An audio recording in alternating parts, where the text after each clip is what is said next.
근데 앞으로 이 중증 환자의 집중 치료와 함께 이 집단 감염을 어떻게 최소화할지가 코로나19 관련해 관건이 될 것으로 보입니다.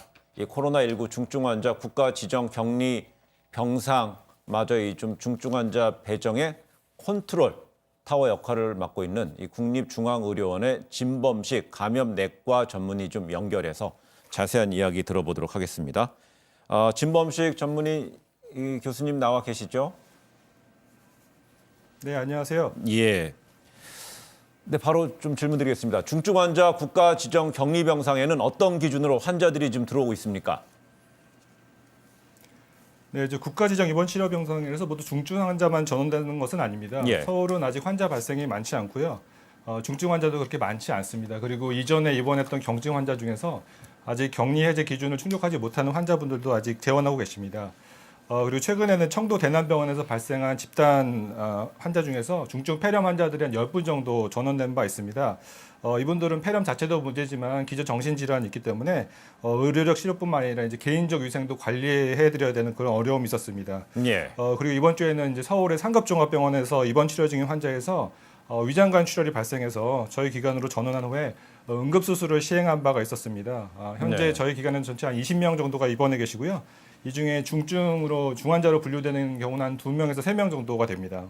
그렇다면은요, 이 중증 환자분들은요, 대략 증상이 지금 현재 치료를 지금 우리 진 교수께서 하고 있는 환자들의 중증 환자들의 지금 예우는 어떻습니까? 예, 이제 기본적으로 폐렴으로 인한 호흡 부전이 문제가 되기 때문에요. 예. 이런 중증 폐렴 환자들은 이제 전문 진료과인 호흡기내과 전문의들이 네. 호흡 부전 및 이제 관련 합병증의 예방 및 치료에 주력하고 있습니다. 최근 이제 상태가 악화돼서 에크모라는 장비를 착용했다가 한 일주일 만에 성공적으로 회복한 사례가 있었습니다. 예. 호흡기내과 전문가 의견에 따르면 그 메르스 중증 폐렴보다는 약간 좀 이제 회복이 빠르다는 의견을 주신 바가 있었는데요. 네. 이건 좀 사례들이 더 축적돼야지 이제 말씀드릴 수 있을 것 같습니다. 예. 그리고 이제 코로나 19에 대해서 이제 특이적인 치료법이 확립된 건 아니지만 예. 기존에 이제 항바이러스 효과가 알려져 있는 칼레트라 등도 같이 투여하고 있습니다. 그럼 이제 실제 우리 진 교수께서는요, 이 중증 환자들의 이제 상황을 옆에서 바로 지켜보고 계시는데, 이 중증 환자들이랑 보통 이런 어떤 대화라든지 이런 부분, 의사소통 이런 부분을 하는 데 있어서 주로 중증 환자들은 우리 의료진들에게 어떤 부분을 좀 호소하시고 어떤 어려움을 좀 이야기를 합니까?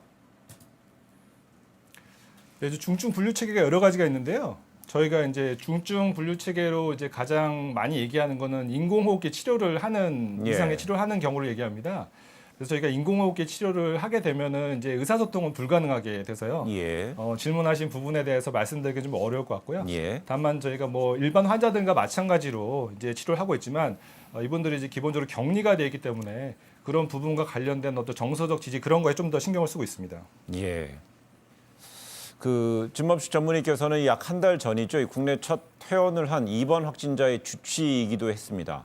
이 입원 확진자, 이 퇴원하기까지의 과정, 이 병세의 어떤 상황은 어떻게 좀 전개됐는지 제가 좀 한번 질문 드려도 될까요? 네, 그분은 우한에 장기간 치료하고 계셨던 분인데요. 예. 기본적으로는 인후통 증상만 있었는데 이제 코로나로 진단이 되셨습니다. 그래서 네. 내원 당시에는 인후통만 있었는데 입원 후에 이제 발열이 생기면서 저희가 이제 칼레트라라는 항바이러스를 치료를 했고요. 네. 입원 후에 이제 7일 정도 만에 이제 기침이나 관련 증상은 모두 소실됐고요. 입원 후 5일에서 10일에 걸쳐 6번 동안 이제 바이러스가 배출되지 않는 것을 확인해서 저희가 증상 소실 후에 24시간 간격으로 2번 이상 바이러스 배출이 안 되는 네. 퇴원 기준을 충족해서 이제 퇴원하게 되셨습니다. 예.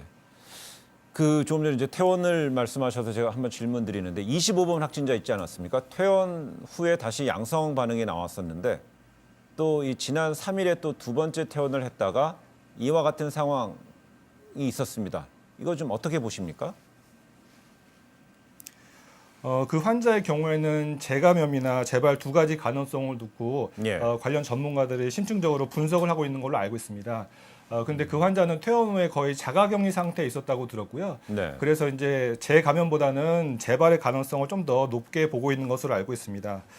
사실 그 환자도 이제 다시 퇴원 기준을 충족해서 다시 퇴원했지만 그분이 다시 양전이 되거나 이제 다른 분들이 또 이제 재감염 아니면 재발이 되는 경우가 가능성은 매우 낮지만 이론적으로 불가능하지 않다고 생각합니다. 네. 그렇지만 현실적으로 확률이 매우 낮고 지금 확진자 폭증으로 이제 격리병상 여유가 없기 때문에 이런 상황에서 이제 낮은 확률 때문에 퇴원 기준을 더 엄격하게 적용하기는 어려울 것 같고요. 예. 면역 저하자 같이 이제 재발이 높은 위험군에 대해서는 좀 더 보수적으로 격리 해제를 결정하는 등의 이제 개별적인 접근이 더 필요하다고 생각이 됩니다. 네. 그리고 지금 이제 중증 환자의 경우에는요, 치료 병상 문제가 계속 시급하게 현안으로 좀 얘기가 되고 있는데요. 특히 보건당국이 국립중앙의료원에 이 시도와의 협의 없이도 중증 환자를 옮길 수 있게 하는 통제권을 줬지 않았습니까? 그 통제권을 준 이후에 체감하는 좀 변화가 있습니까? 사실 이제 평시에 시도에서 격리배상 관리 및 배정을 시행한 거는 격리병상도 이제 다른 모든 일상 업무와 마찬가지로 이제 환자를 근접 격리 병상에서 이동 동선을 최소화해서 격리하는 것이 바람직하기 때문이라고 생각이 됩니다. 네. 그렇지만 이런 공중보건 위기 상황에서는 이런 근거리 배정 말고도 환자의 상태나 의료기관의 진료 능력 이런 것들이 더 중요한 요소로 작용하게 되고요. 메르스 때를 비롯해서 이런 행정구역을 초월하는 체계적인 병상 관리 및 전원 체계를 사전에 구축해 놓는 게 필요하다는 의견이 계속 있었습니다. 예. 대구 경북 지역에서 다수의 확진 환자가 발생하고 그로 인해서 필연적으로 이제 중증 환자도 증가하면서 이런 필요성이 다시 대두된 걸로 생각이 되고요. 예. 근데 사실 중앙에서 관할하는 체계랑 행정구역 기반의 관리 체계가 병립할 경우에는 중복 의료나 혼선이 이제 불가피합니다. 그래서 현 시점에서 중증 환자 이송 시에 기존 행정 체계를 거치지 않고 중증 환자를 전원한다는 것이 통제권을 부여했던 표현보다는 이제 효율적이고 신속한 이송 체계를 구축했다고 표현하는 것이 더 적합한 것으로 생각이 됩니다. 네. 국립중앙의료원에는 이제 기존부터 전문 의료인이 24시간 상주하면서 응급 환자를 전원하고 이송을 지원하는 중앙응급의료센터 상황실이 운영되고 있었습니다. 네네. 최근에 대구 경북 지역 환자 폭증 상황에서 이를 코로나19 전원 지원 상황실로 확대 개편해서 시도 행정기관보다는 좀 더 전문적인 의학적 판단에 근거해서 중증 환자 전원을 시행하고 있습니다. 예. 참고로 국립중앙의료원 설립 및 운영에 관한 법률에는 기관 사업 중 하나로 감염병 재난으로 인한 환자의 진료 및 관리가 명시되어 있습니다. 예, 알겠습니다. 이 최근에 중앙 임상위원회가 에볼라 치료제인 아비간의 이 임상적 검토 의견을 전달한 것으로 좀 알려졌는데 이건 어떤 의미로 볼 수 있겠습니까?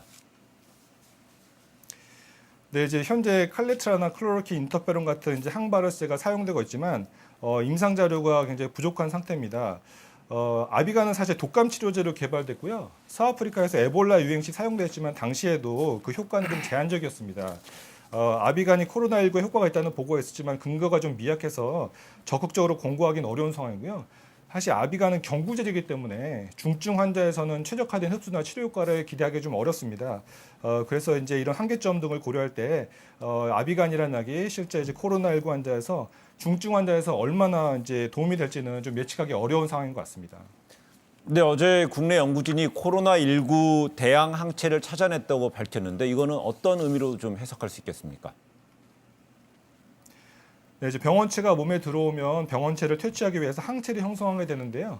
네. 이 중에서 실제로 병원체를 무력화할 수 있는 항체를 중화항체라고 말합니다. 예. 효과적인 중화항체는 치료용 항체와 백신 개발 기반이 된 중요한 자산이니까 이번 이제 발견은 중요한 연구 성과로 생각이 됩니다. 그렇지만 실험실에서 효과가 확인된 중화항체도 실제 질병 치료 효과가 있는지 확인하는 과정을 거쳐야 되고 네. 백신 개발에도 많은 시간이 소요되기 때문에 좀 더 발전 과정을 지켜봐야 될 것 같습니다.